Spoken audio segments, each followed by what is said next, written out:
রবিবার সন্ধ্যায় ঘটে গেল বড় অঘটন। বর্ধমান স্টেশনে পদপিষ্ট হলেন 15 জন যাত্রী। যাত্রীদের অভিযোগ, রবিবার সন্ধ্যায় 4 থেকে 5 এবং 6 নম্বর প্ল্যাটফর্মে একই সঙ্গে ট্রেনের ঘোষণা হয় ও ট্রেন এসে পৌঁছয়। 3টি ট্রেনে যাত্রীরা ওভারব্রিজ দিয়ে নির্দিষ্ট প্ল্যাটফর্মে যেতে গেলে শুরু হয় তুমুল হুড়োহুড়ি। ভিড়ের মধ্যে ধাক্কাধাক্কিতে পড়ে গেলে বর্ধমান স্টেশনে পদপিষ্ট হয়ে আহত হন একাধিক যাত্রী।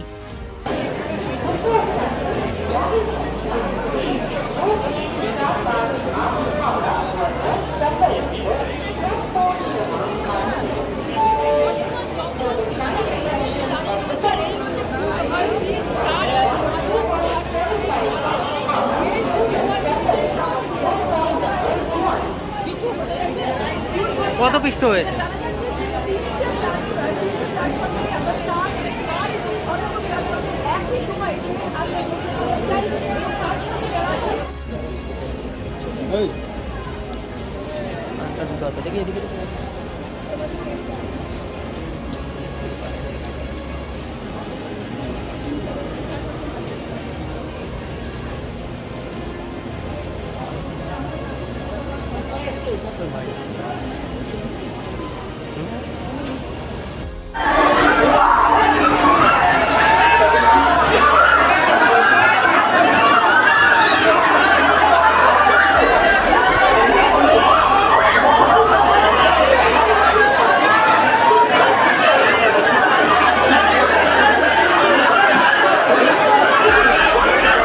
বুড়াটা দেখলাম আমরা বিক্রি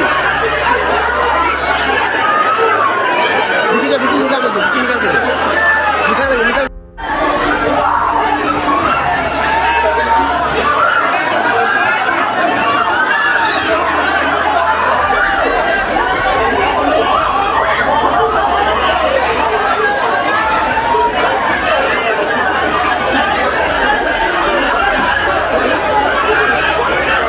বুড়াটাকে দেখলাম আমরা বিক্রি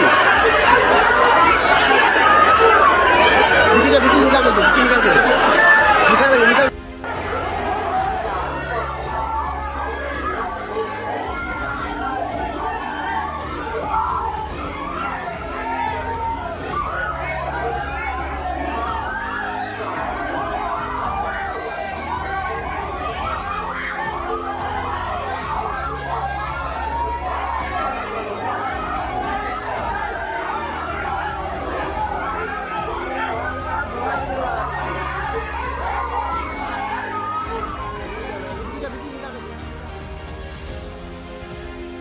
রেলের কর্মকর্তা যারা আছে, রেলের কোনো পরিষেবা নাই, তারা সেগুলো দেখেও না। এক একটা ছোট ছোট সিঁড়ি, একদল নামে ট্রেন থেকে আর দল ট্রেন ধরার জন্য হুড়াহুড়ি করে ওঠে। সেখানে এত সরু ওঠার নামারিগুলো, সেখানে এইরকম মাঝে মধ্যেই দুর্ঘটনা হচ্ছে। পড়ে গেছে 8 জন, পড়ে গেছে 8 জন, আহত হয়েছে। একজনের পায়ে একটু ভেঙে গেছে, অন্যগুলো সব চাপ সৃষ্টি। একজনের ওপর আর একজন পড়লে যেটা হয় সেটা হয়েছে। ভাগ্য ভালো যে কেউ মারা যায় নাই, 8 জনই চিকিৎসায় রয়েছে। আমাদের শহরের 19 নম্বর ওয়ার্ডেরও একজন আছে, যোগেরামের আছে, বিভিন্ন জায়গার আছে, কিন্তু মেমারির আছে। সব থেকে বড় ব্যাপার এই যে রেলের কোনো পরিষেবা না। এর আগে স্টেশনে অত বড় জল ট্যাঙ্কি ভেঙে গিয়ে ওইভাবে লোক মরে গেল। মানুষের কোনো নিরাপত্তা কেন্দ্রীয় সরকার দিতে পারছে না। বড় বড় কথা বলছে, কোনো নিরাপদ আজকে মানুষ যে একটা বাড়ি থেকে ট্রেনে টিকিট কেটে অন্য জায়গায় যাবে, মানুষের কোনো ভরসা নাই। রেলে কখন কি হয়, যেভাবে দুর্ঘটনা ঘটছে, এত রেল দুর্ঘটনা হচ্ছে, এটা অন্য কোনো সরকারের আমলে কোনো দিন